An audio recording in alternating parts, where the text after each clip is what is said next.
말씀드렸듯이 사사기가 21장에 끝납니다. 21장 끝나기 전에 사사들의 이야기가 17장에서 삼손의 이야기로 일단 끝나고요. 그 다음에 16장에서 끝나죠. 17장, 18장에 지난주에 저희 나눈 그 미가와 또 그 제사장에 대한 이야기가 이제 나오고, 오늘 19장, 20장, 21장에 사사기에서 이제 마지막 이야기가 나옵니다. 사실 사사랑은 상관이 없는 이야기인데 그 시대가 어떠한 때였는지를 저희들에게 이제 이야기해 주는 그러한 그 내용입니다. 지난주에 나눴던 이야기와 공통된 점 중에 하나가 뭐냐면 두 개 다 이제 말이 안 되는 그런 내용들이고요. 그래서 좀 어떻게 이럴 수가 있는가 하는 그런 리스판스를 저희들도 하여금 이렇게 주게 하는 그런 이야기고, 또 한 가지는 레위인이 다 연관된 이야기라는 것입니다. 지난주에 읽었던 이야기 중에 이야기는 미가라는 사람이 에브라임 산지에 살고 있었는데 그것에 레위인 청년 하나가 찾아가면서 이제 이야기가 시작되죠. 이번 이야기는 레위인이 첩을 가졌던 이 레위인의 첩이 도망가면서 이야기가 시작이 됩니다. 여러분 아시다시피 레위인은 당시에 제사장을 내는 그러한 지파였습니다. 그리고 레위인들은 하나님께서 특별히 택하셔서 하나님 성전의 일을 감당하게 하신, 요즘으로 말하면 목회자, 사역자, 선교사 뭐 이런 사람들이라고 할 수가 있겠습니다. 그런 사람들의 삶 속에서, 그리고 그런 사람들의 삶에 연관된 삶의 터전이 꼬여서 말이 안 되는 일에 계속 연관되고 그러한 일들이 일어나는 것을 저희들에게 보여주는 의미는 뭐냐면, 여러분 레위인들의 삶이 그랬으면 다른 사람들의 삶은 어떻겠느냐 하는 것이죠.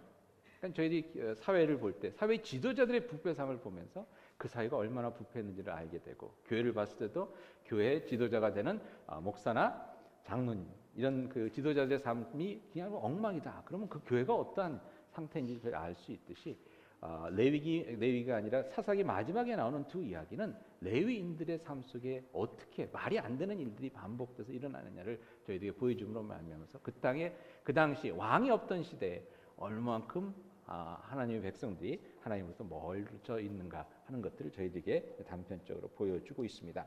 오늘 이야기를 저희 한번 쭉 나눠보겠는데요. 아까 말씀드렸듯이 레위인의 그 이야기로 시작됩니다. 에브라임 산지에 레위인이 살고 있었는데 이 사람이 첩이 있었다고 이렇게 얘기를 합니다. 당시는 첩이 있었다는 것이 큰 어떤 뭐 나쁜 일은 아니었지만, 여러분 생각하시기에 다시 말씀드리면 레위인, 하나님의 일을 감당하는 사람에게 첩이 있었다 하는 것은 그렇게 덕스럽고 은혜가 되는 일은 아니겠죠. 근데 이 여인이 도망을 갑니다. 도망간 이유를 개역개정 성경에서는 이 여자가 행음한 다음에 도망했다 이렇게 돼 있는데, 표준 세번역에 보게 되면은 어떤 이유인지는 모르지만 화가 나서 도망을 갔다, 이제 이런 그 이야기가 나옵니다. 사실 당시는 여인이 어떠한 이유에서든지 자기 그 남편을 떠나 도망가는 것 자체가 사실 행음한 행위라고 볼 수가 있습니다. 그러니까 저희들이 이걸 번역을 어떻게 하느냐에 따라서 이 남편이 나중에 보면 알겠지만 남편이 이렇게 좋은 남편이 아닙니다. 그래서 이 좋지 않은 나쁜 남편을 이제 피해서 도망갔는데 그 행위를 행음한 것으로 본 건지, 아니면 진짜 이 여자가 행음한 다음에 도망을 한 건지, 이제 어떻게 저희들이 해석을 하느냐에 따라 달려 있겠지만, 오늘은 개정개역의 성경의 그 해석을 따라서 행음한 여인이 도망가서를 저희들이 한번 생각해 보도록 하겠습니다. 근데 either way, 어쨌거나 요즘 말로 얘기하면 목회자의 집안에 사모가 무슨 이유인지는 모르겠지만 목사랑 싸우고서는 집을 나가버렸다, 이제 이런 케이스가 되는 거거든요. 그러면 그것이 어떤 이유인지는 모르겠지만 일단 여러분 좀 말이 안 되는 얘기죠. 이제 그러한 상황이 여기서 벌어지는 것입니다. 그런데 그러고 나서 이 사람이, 이 레위인이 이 첩을 찾아서 갑니다. 베들레헴 출신의 여자인데 베들레헴으로 찾아서 가는데 이 장인어른이 첩의 그 아버지죠. 아무래도 미안했나 봅니다. 계속해서 이 사람에게 후하게 대접을 합니다. 그래서 후하게 대접하면서 계속 붙잡습니다. 3일 뛰어서 이제 이런 집에 가야 되겠습니다라고 일어나니까, 하루만 더 놀다 가세 그러면서 또 음식을 차려놓고 술을 차려놓고, 그래서 이제 건하게 또 하루 종일 먹고 마시면서 놀고, 그 다음날 또 일어나서 이제는 진짜 가야 되겠습니다. 그러니까 하루만 더 놀다 가게 그러면서 또 이렇게 또 상을 차려놓고, 그러다 보니까 5일이 지났습니다. 5일째 되는 날 이제 일어나서 가려고 그러니까 오늘 하루만 더 묵었다 가세요. 그래서 또 하루 종일 이제 또 먹고 마셨는데, 아무래도 생각해 보니까 너무 오래 머물렀다는 생각이 들었는지 레위인이 저녁 때 일어나서 집으로 가겠다고 이제 일어섭니다. 사실 저녁 때 일어나서 길을 떠난다는 게 이것도 사실 조금 말이 안 되죠. 갈 길이 먼데. 근데 아무튼 저녁 때 일어나서 길을 가는 바람에 얼마 가지 못하고 이제 해가 저물어서 잘 곳을 찾아야 되는 그런 상황에 이르게 됩니다. 베들레헴에서 떠나서 여부스라는 곳까지 왔는데 여부스는 나중에 예루살렘으로 지명이 바뀌는 것입니다. 그 당시만 해도 이제 이스라엘 사람들이 예루살렘 성을 제대로 정복을 못하고 이방인들이 살고 있었는데 그 이방인들이 살고 있었을 때 원래 이름이 이제 여부스입니다. 나중에 다윗이 그 성을 치고서는 다윗의 왕의 성으로 만들어서 예루살렘이라 이름을 짓는데요. 베들레헴에서 그러니까 예루살렘까지 한 2시간 걸어서 2시간 정도 거리입니다. 한 10km니까. 그러니까 2시간 걷고서는 해가 져버린 거죠. 이제 잘 곳을 찾아야 되는데 이 레위인이 종이랑 한 사람이랑 이제 첩이랑 데리고 가는데 종이 해가 졌으니 이제 잘 곳을 찾아야 되지 않겠습니까? 라고 물어보니까 이 레위인이 이렇게 대답합니다. 이 여부스에는 우리 동족이 아니라 이방인이 살고 있으니 여기 가봤자 찬밥 신세일 테니까 우리 동족이 살고 있는 기브아라는 곳까지 가자. 조금만 더 가면 기브아니까. 근데 거긴 베냐민 지파가 살고 있었습니다. 여러분 아무래도 그렇지 않습니까? 그래도 어디를 가더라도 자기 동족이 있는 곳이 아무래도 마음도 편하고 또 안전한 생각도 들고 그래서 그 기브아까지 가서 그곳에서 이제 잠자리를 찾습니다. 근데 여기서부터 이야기가 여러분들이 잘 아시는 소돔과 고무라 이야기와 비슷하게 전개가 됩니다. 소돔과 고무라 성에 천사들이 이제 찾아갔을 나그네로 변장해서 찾아갔을 때 아무도 저들을 반겨주는 사람이 없었죠. 당신은 호텔이나 모텔이나 이런 시설이 없었기 때문에 나그네가 그 잘 곳을 찾는 곳은 그 마을에 가면 마을 가운데 광장에서 이렇게 앉아 있습니다. 그럼 마을 사람이 지나가다가 못 보던 사람이네, 지나가던 나그네구나. 하나님께서 나그네들에게 잘하라고 그랬으니까 그 사람을 데려갑니다. 우리 집에서 주무시겠어요? 음식도 드리고 이렇게 대접하는 것이 그 당시에 당연한 풍습이었습니다. 그래서 기브아라는 곳에 가서 마을 광장에 이제 앉아서 기다리고 있는데 아무도 이 사람들을 데려가지 않는 겁니다. 소돔과 고모라도 그랬거든요. 결국은 어떤 노인네 하나가 밭에서 일을 하고 늦게 돌아오다가 기브아 출신이 아니라 딴 지역에 살다가 이사 온 사람인데 동병상련이라고 타 지역에 와서 이렇게 있는 사람을 보고서는 마음이 끌렸든지 그 노인이 찾아가서 이렇게 얘기를 합니다. 오늘 잘 곳이 있습니까? 그러니까 뭐 여기서 앉아 있는데 아무도 안 데리고 가네요. 그러니까 우리 집에 그럼 갑시다. 그래서 그 집에 가서 이제 하루를 머물게 됩니다. 그러면서 소돔과 고모라에서 일어났던 똑같은 일이 일어납니다. 그날 밤에 성경에 보니까 동네 불량배들이 찾아와서 문을 두드리면서 뭐라 그러냐면 너희 집에 찾아온 남자를 내놔라. 우리가 그와 성경에 보면 상관해야 되겠다. 관계를 가져야 되겠다. 하고 이렇게 얘기합니다. 상관하고 관계를 갖는다는 것은 성적인 관계를 갖는 것을 얘기합니다. 그러니까 니네 집에 남자가 왔다 그러는데 잘생겼다 그러니까 우리가 오늘 밤에 좀 재미 좀 봐야 되겠다. 끌어내라 이러면서 막 문을 두드리는 거다. 불량배들이. 소돔과 고모라에서 똑같은 일이 일어나지 않았습니까? 그랬더니 이 주인이 소돔과 고모라의 롯과 같이 똑같이 얘기를 합니다. 우리 집에 딸이 있고 또 이 사람의 첩도 있는데 이 여자들을 내보낼 테니까 이 남자는 가만히 두시오. 이렇게 얘기를 합니다. 이 부분에서 여성분들은 분노를 느껴야 됩니다. 아니 지가 나가지 왜 여자들을 이건 말이 안 되는 일이 아니었습니까? 이럴 때는 좀 데모도 하시고 그래야 되는 거예요. 근데 아무튼 그렇게 하는데 남자들이 이 불량배들이 아니다 남자를 내놓으라 이렇습니다. 근데 여기부터 소돔과 고모라 이야기와 다르게 이야기가 전개되는데요. 이 레위인이 생각할수록 참 이런 사람이 어떻게 있을 수 있을까? 아무튼 좀 못된 사람이에요. 자기 첩 손을 딱 붙잡더니 이런 상황 속에 첩의 손을 딱 붙잡았으면 어떻게 해야 됩니까? 딱 끌어안은 다음에 걱정하지 마. 내가 지켜줄게. 목숨을 바쳐서라도 내 너를 지켜줄게. 이럴 줄 알았더니 손을 붙잡더니 문을 열고 팍 등을 밀어서 내보내더니 뒤에서 문을 탁 닫아버리는 거예요. 이런 이 설교 때 욕하기가 그래서 그러지만 이런 이게 어디 있습니까? 그러니까 성경에 보니까 이 불량배들이 밤새 이 여인을 능욕해서 새벽에 놔줬다 이렇게 나옵니다. 여러분 이게 말이 되는 이야기입니까? 하나님의 백성이 사는 기브아라는 마을을 일부러 찾아갔는데 그 마을에 있는 남자들이 와서 손님으로 온 그 사람의 첩을 밤새 능욕해서 그리고 새벽에 놔줬다는 거예요. 이건 성경에 아니 어떻게 이런 일을 쓸 수가 있을까 할 정도로 이건 말이 안 되는 이야기입니다. 근데 이게 이스라엘 땅에서 있었다는 겁니다. 왜? 왕이 없어서 자기가 다 자기 소견에 옳은 대로 행하는 가운데 그런 다음에 이야기가 계속되는데 더 말이 안 되는 이야기가 나옵니다. 아침이 되니까 이 레위인이 문을 열고 길을 떠나려고 이렇게 나왔다고 얘기를 합니다. 자기 첩이 어떻게 됐는지 찾았다는 얘기도 없고요. 걱정했다는 이야기도 없습니다. 그래서 성경에 보니까 이 사람이 딱 나왔는데 나와서 보니까 여인이 그 문 앞에 쓰러져 있는 겁니다. 그래서 성경에 보니까 그 여인을 향해서 집에 가자 이렇게 얘기를 했다고 나와 있습니다. 근데 여인이 움직이지 않으니까 가서 보고 죽었거든요. 나귀를 태워서 집으로 갔다 이렇게 나오는데요. 제가 그 부분을 읽을 때마다 드는 이미지는 뭐냐면 이런 것 같아요. 문을 탁 나오는데 뭐가 발에 걸리네? 보니까 여인이 누워 있는 거예요. 발로 툭툭 치면서 야 가자. 움직이지 않으니까 보니까 죽었어요. 그 나귀에 실어서 이제 가는 그러한 모습을 연상해 볼 수가 있습니다. 근데 말이죠, 여러분. 그리고 나서 더 기가 막힌 일이 일어납니다. 집에 가서 이 남자가 어떻게 하냐면 이 여인의 시체를 참기 불쌍하게 죽은 여인의 죽음을 슬퍼하면서 아름답고 귀하게 장례를 치러주는 것이 아니라 이 여인의 시체를 12조각을 냅니다. 12조각을 내서 12지파에게 보냅니다. 내 첩에게 이런 일이 일어났는데 이게 이스라엘 땅에서 일어날 수 있겠습니까? 라는 그러한 어떠한 경고로서 이제 그 보냈는데요. 여러분 여기서 한번 생각해 볼 수 있는 것은 무엇이냐면요. 이 사람이 사이코 같아요. 아니 그 어떻게 그런 생각을 했을까? 그거 여러분 어느 때 보면요. 저희들이 화가 날 때 말이죠.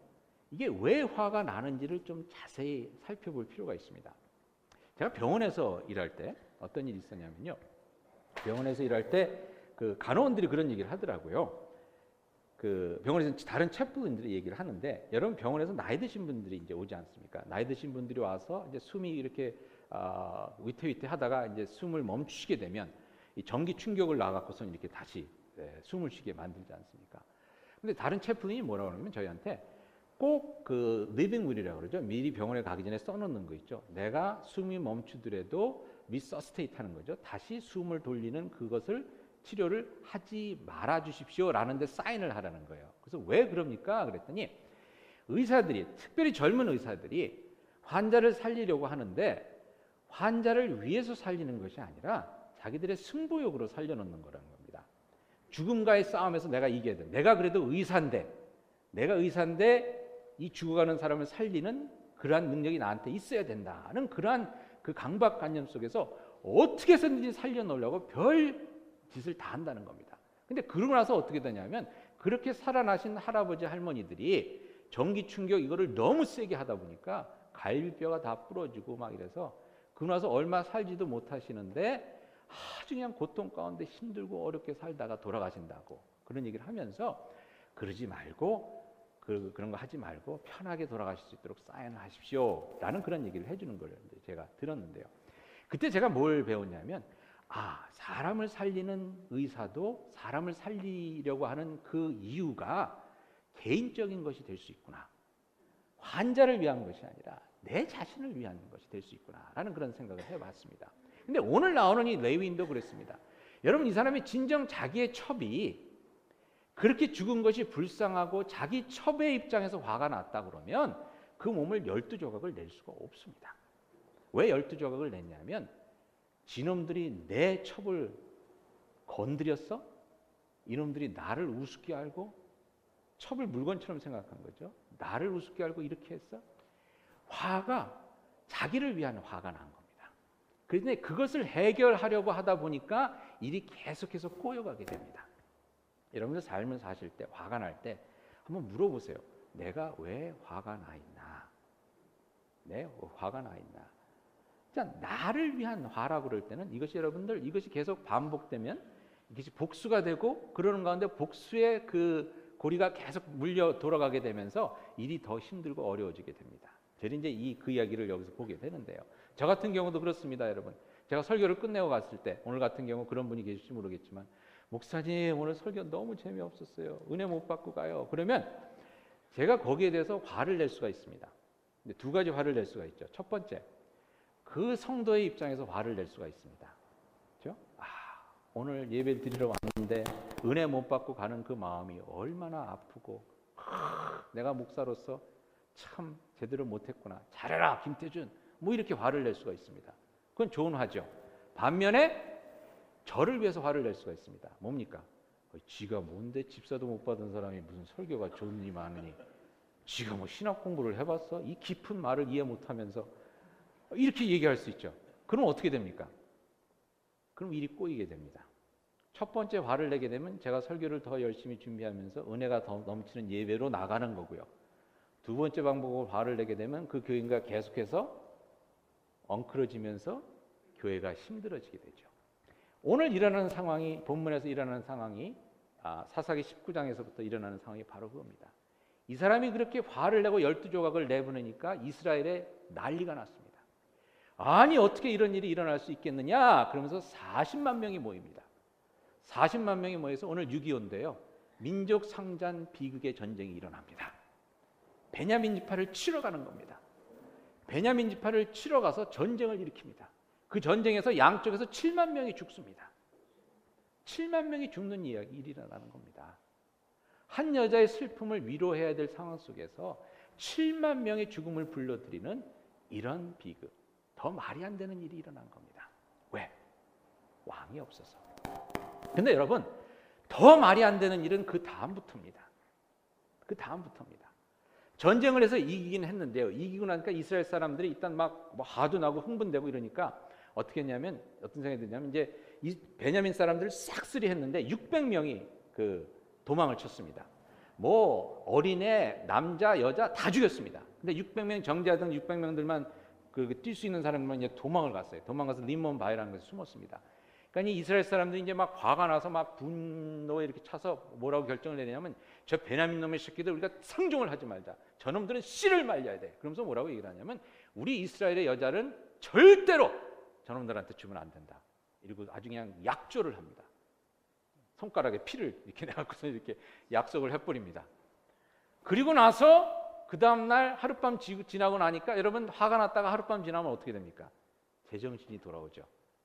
제정신이 돌아와서 곰곰이 생각해 보니까 이거 큰일 난 거예요. 왜?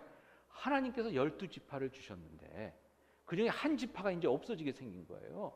하나님의 축복의 그릇이 이렇게 12지파로 생겼는데 이거에서 하나가 빠져버리니까 이건 참 하나님의 뜻이 아니고 하나님의 그 축복의 계획을 어긴 거 아닙니까? 그러니까 이 사람들이 정신이 있어서 이걸 어떻게 해야 되느냐, 이거 막막해진 거예요. 딸들을 주지 않기로 했는데 이 사람들을 어떻게 또 이 베냐민 지파는 또 이렇게 세워야 되겠고, 그렇다고 이방인 여인들을 데려오면 이스라엘 사람들이 안 되지 않습니까?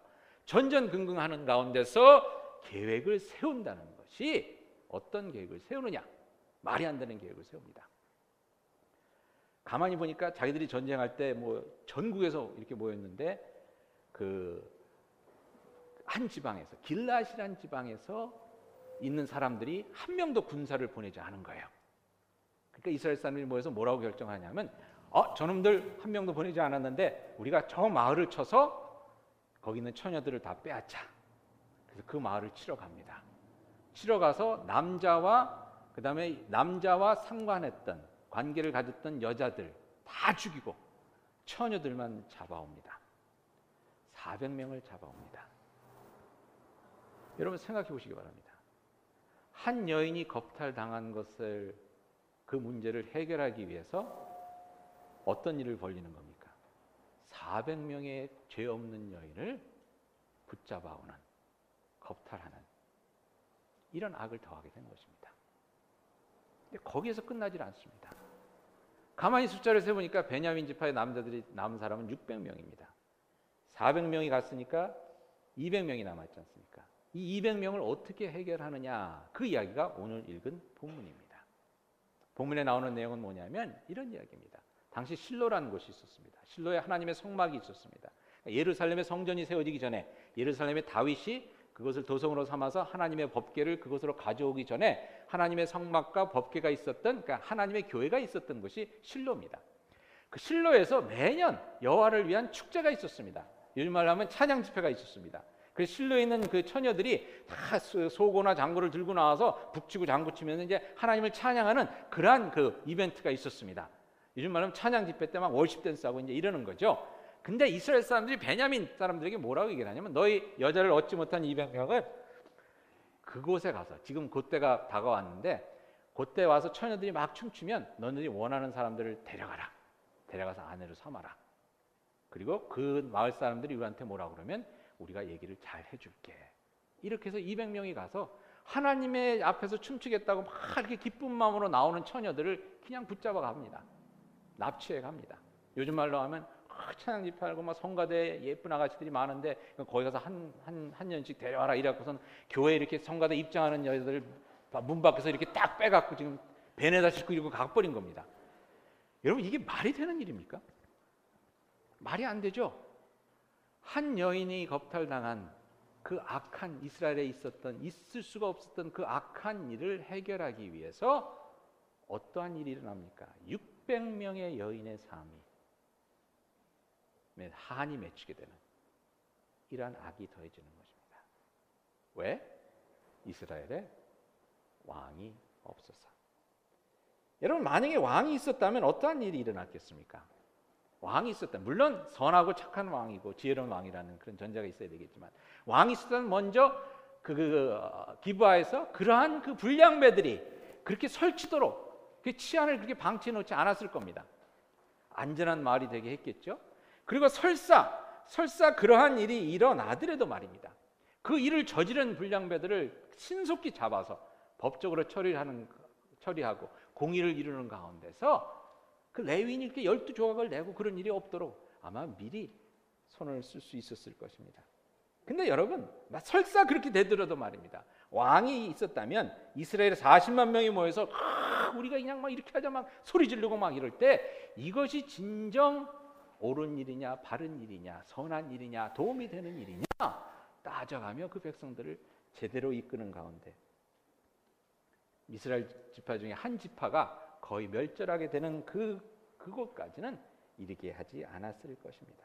즉 왕이 있었다면 제대로 된 지도자가 있었다면 악이 악을 낳아 더 큰 악이 생기게 하는 것을 막았을 것입니다. 근데 왕이 없어서 악이 악을 더하고 거기에 악이 더해져서 걷잡을 수 없는 그러한 일로 번지게 된 것입니다. 여러분 세상에는 악을 악으로 갚아 악을 더하게 되는 일, 또 더하게 하는 사람이 있고 반면 악을 선으로 덮어 악 대신 선이 드러나게 하는 일, 선이 드러나게 하는 사람이 있습니다. 왕은 악을 선으로 보듬어 안아서 그 나라에 선이 임하게 하는 사람입니다.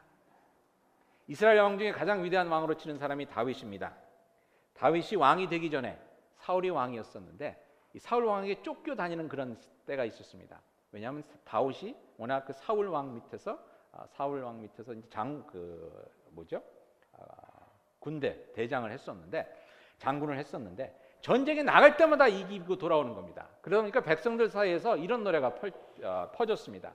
사울은 천천히요 다윗은 만만이다. 무슨 뜻입니까? 사울은 1000명을 죽이면 다윗은 10,000명을 죽인다. 사울이 1000명의 왕이 될 수 있으면 다윗은 10,000명의 왕이다. 막 이렇게 다윗의 인기가 올라가니까 이 사울이 시기했죠. 사실 제대로 된 왕이었으면 너무 쓸만한데 이렇게 키워줬을 텐데 그러지 않고 시기를 했습니다. 참 아이러니컬한 게 사울의 고향이 기브아입니다. 아까 말씀드린 그 첩에 그런 일들이 일어나는 것이 바로 사울의 고향이었고 사울이 베냐민 지파 출신입니다. 여기에 대한 신학적인 또 그런 것은 또 저희들이 한번 또 나중에 해볼 수 있겠는데요. 어쨌거나 그 사울이 그런 가운데서 다윗을 죽이려고 합니다. 다윗을 죽이려고 해서 다윗이 도망을 갑니다. 막 활을 쏘고 막 이러니까 창을 던지고 이러니까 목숨이 위태로워서 도망을 가는데 도망가는 중에 다윗이 사울을 죽일 수 있는 기회를 2번 얻습니다. 절호의 기회를 얻습니다. 한 번은 어떤 기회였었냐면요.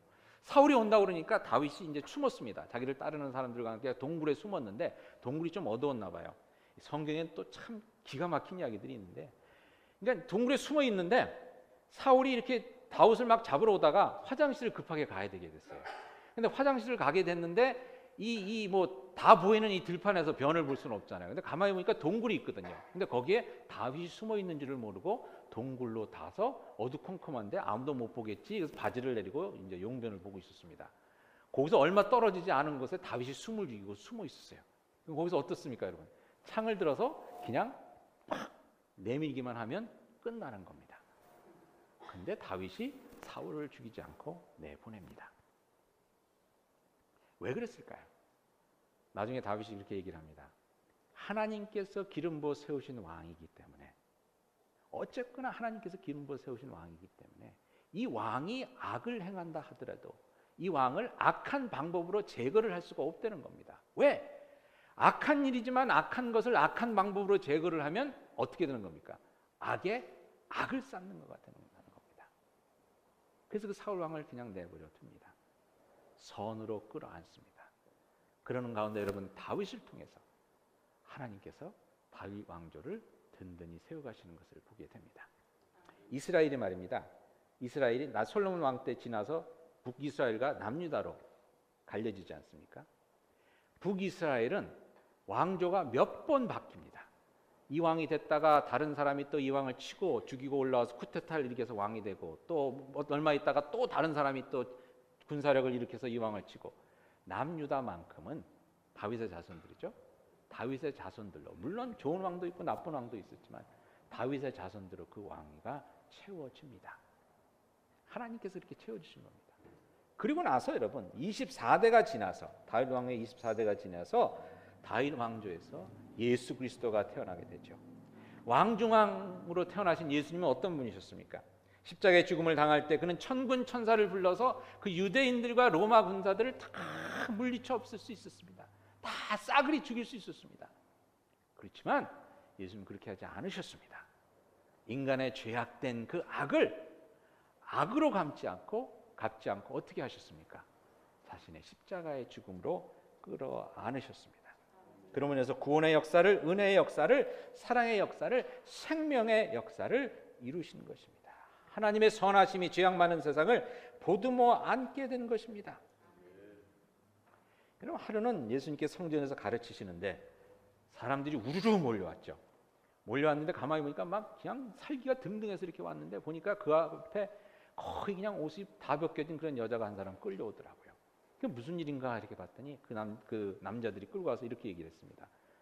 선생이요. 이 여자가 간암하다가 걸렸는데 성경에서 이 간암하다가 걸린 여자는 돌로 쳐서 죽이라고 그랬는데 어떻게 해야 됩니까? 다들 돌들을 하나씩 들고 막 이렇게 있습니다.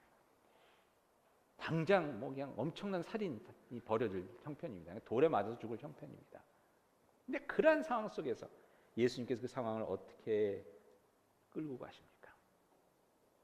악을 저질렀는데, 죄를 저질렀는데 이 사람을 죽이는 것으로 그것을 해결하는 것이 아니라 예수님께서 뭐라고 그러셨죠? 죄가 없는 자가 먼저 돌로 쳐라 하시면서 그 여인에게 마지막에 이렇게 얘기하십니다. 나도 너를 정죄하지 아니하니 가서 죄를 짓지 말고 잘 살아라. 다시금 기회를 주신 겁니다. 생명의 기회로 끌어안으신 것입니다. 그럴 때 살아나는 역사, 은혜의 역사. 여러분 그 이야기를 통해서 예수님 이후 얼마나 많은 사람들이 하나님의 사랑에 위로받고 자기의 죄를 고백하고 하나님의 용서를 체험했습니까? 거기서 그 여자 돌로 때려 죽였으면 그걸로 끝나버릴 일이 그것을 생명의 은혜의 손으로 끌어안음을 통해서 하나님의 구원의 역사가 일어나게 되는 것을 보게 됩니다. 여러분 그 예수 그리스도의 끌어안음을 통해서 새롭게 거듭난 우리들, 성경에 얘기하듯이 왕 같은 제사장으로 새롭게 부름받은 우리들도 가지고 있는 책임이 있습니다. 그것은 뭐냐? 선으로 세상의 악을 보듬어 안고 은혜로 녹여버리는 것입니다. 여러분 용서가 그거 아니겠습니까? 예수 믿는 사람들이 가장 해야 될 중요한 일 중에 하나가 용서인데 용서는 뭡니까? 누가 나를 한 대 치면 우린 인간적인 그 반응은 뭡니까? 한 대 쳤어? 2대야 나는? 그죠? 누가 5불 뺏어가면 어떻게 됩니까? 10불? 오늘 카우시 하다가 누가 차를 긁혔다? 그럼 누군지 모르지만 두 번 긁어야 돼? 이런 것이 우리의 마음입니다. 근데 그렇게 되면 어떻게 됩니까? 내가 2번 치면 이 사람은 4번 치고 내가 8번 치면 16번 치고 그러다가 어떻게 됩니까? 서로 총 들고 싸우게 되는 거고 악이 악을 낳게 되는 겁니다. 근데 그걸 선함으로 끌어안을 때에 거기에 하나님의 은혜와 하나님의 역사가 일어나게 되는 것입니다. 여러분 저도 그런 경험이 있었는데요. 저희 교회가 얼마 전에 한번 말씀을 드렸지만 한번 이름을 바꾸려고 했던 적이 있었습니다. 제가 우리 교회 와서 하려고 했던 3가지 일 중에 하나였는데 2가지는 됐는데 이름을 바꾸는 것이 안 됐습니다. 근데 그날 총회를 하는데 아마 제가 자신이 있었는데 한 표 차이로 안 됐습니다. 한 표 차이로 안 됐어요. 그날 제가 오늘로 저는 살렘교회 목사직을 간둡니다는 것이 여기 그냥 첫 끝까지 왔는데 하나님의 은혜로 참고 집에 갔습니다. 집에 갔는데 말이죠. 만약에 그 다음 날 어떤 권사님이 저한테 전화를 걸어서 이렇게 얘기를 했다 그러면 어떻게 됐겠습니까? 목사님, 이럴 수가 있습니까? 반대한 사람 명단을 제가 입수할 테니까 이 반대한 장로 권사들 한번 본때기를 보여줍시다. 만약에 이랬으면 어떻게 됐겠습니까? 제가 지금 이 자리에 서 있을까요? 안 서 있을까요? 못 서 있을까요? 옛날에 이거 끝났을 겁니다. 근데 하나님께서 천사 같은 권사님을 보내주셔서 그 다음날 월요일 아침에 전화를 걸어서 뭐라고 그러셨냐면 목사님 힘드시죠? 하지만 3분의 2 되는 교인이 목사님을 찬성했지 않습니까? 힘내세요 목사님. 그 순간 3분의 2 교인들의 얼굴이 떠오르더라고요. 3분의 1 교인이 아니라. 그래서 지금까지 왔습니다. 선으로 교회 이름 바꾸는 게 악이라는 말씀이 아니라 그렇게 오해하지 마시고 조금 잘못된 것이 더 크게 잘못될 수 있는 상황 속에서 하나님의 은혜로 그걸 선으로 끌어안는 것. 제가 목회 서신에 썼지만 장순찬 목사님이라고 오늘 은퇴하시는데 제가 막 교회가 잘 안 되고 이래서 한 번은 제가 밥을 사드리면서 식사를 하면서 찾아갔어요. 목사님 교회가 막 부흥할 것 같으면서도 안 되고 어떻게 하면 좋죠? 목회 경험이 많으시니까 저는 그 목사님께서 목회란 이렇게 하는 거야. 이렇게 하면 200명 넘고 막 이걸 가르쳐 줄 줄 알았어요. 근데 목사님이 저를 물끄러니 이렇게 보시더니 뭐라고 그러시냐면 목회 성공하고 싶어? 그래서 제가 아니 당연하지만 제가 제 입으로 하긴 뭐해서 그냥 그러고 있었어요. 대답을 안 하고 있었더니 이 목사님이 이렇게 딱 눈치를 채시고 뭐라고 그러시냐면 그냥 좋은 목사 되면 안 될까? 그냥 좋은 목사 되면 안 될까? 그 순간에 첫 번째 아이씨 밥값 날렸네 하는 생각. 그래서 그 다음에 드는 생각이 참 내가 인정하긴 싫지만 이 얘기를 내가 들었어야 하는 얘기다. 그냥 좋은 목사 되면 안 될까? 그래서 제 생각에 그 말씀 때문에 제가 큰 실수를 안 했던 것 같아요. 쓸데없는 욕심 내지 않고 큰 실수 안 하고 은혜 가운데 왔던 것 같습니다. 여러분, 선으로 잘못된 것을 끌어안는 것, 끌어안을 수 있게 하는 것, 이게 왕 같은 제사장, 우리들이 할 일입니다. 악을 악으로 갚고 악을 더하는 것이 아니라 끌어안는 것. 그게 여러분 쉽지는 않죠. 누가 나한테 나쁜 말을 했을 때 같이 나쁜 말을 하고 싶죠. 악엔 악으로 하고 싶은 것입니다. 그걸 끌어안을 때 저는요 너무나 고마운 게 저희 교회 목회를 하면서 너무나 고마운 게 가끔가다 이런 분들이 오세요. 제 사무실에 와서 목사님 이러면서 그럼 무슨 얘기를 하시나? 그러면 한 4년 전, 5년 전 얘기를 하세요. 4년 전, 5년 전, 때로는 6년 전, 7년 전 얘기를 하시면서 무슨 얘기를 하냐면 그때 이렇게 힘들었는데 이렇게 힘든 일이 있었는데 누가 막 이렇게 얘기하고 누가 막 이렇게 해서 목사님 모르셨지만 아무튼 잘 넘기고 이제서야 얘기를 합니다. 그러면서 얘기를 하시는 분이 있어요. 그럼 제가 너무 미안해서 그때 얘기하시지 권사님. 그때 얘기하시지 왜 얘기 안 하셨어요? 근데 그걸 참고 보듬어 안고 끌어안은 분들이 있었기 때문에 저희 교회가 여기까지 왔습니다. 32주년 시카고 목회가 힘들다는 가운데서도 기쁘고 감사함으로 왔습니다. 악하고 잘못된 것을 보듬어 안는.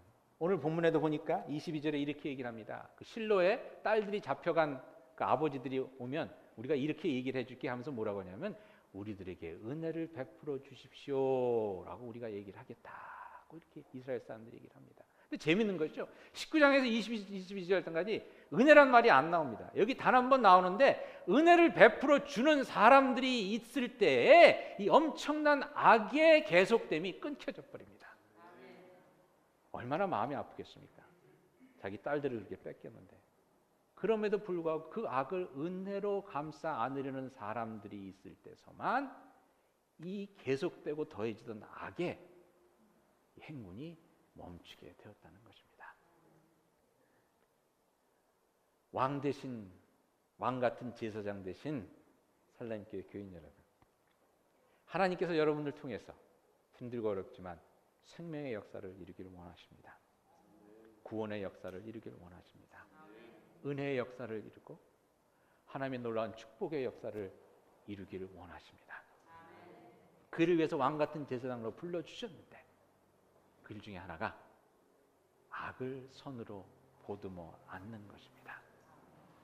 가시 같은 것이기에 때로는 찔리기도 하고 때로는 내 마음에 피멍이 들기도 하고 피가 흐를 수도 있지만 그리스도의 보혈이 결국은 그 상처를 치유하고 그것이 귀한 밑거름이 되어서 내 힘으로 내 꿈으로는 상상할 수 없었던 놀라운 은혜의 열매, 생명의 열매를 맺게 하는 줄 믿습니다.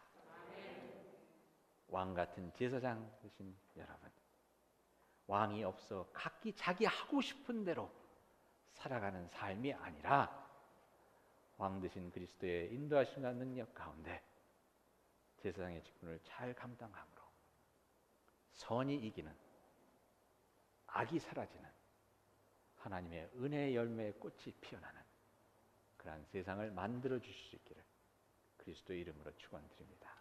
같이 기도하시겠습니다.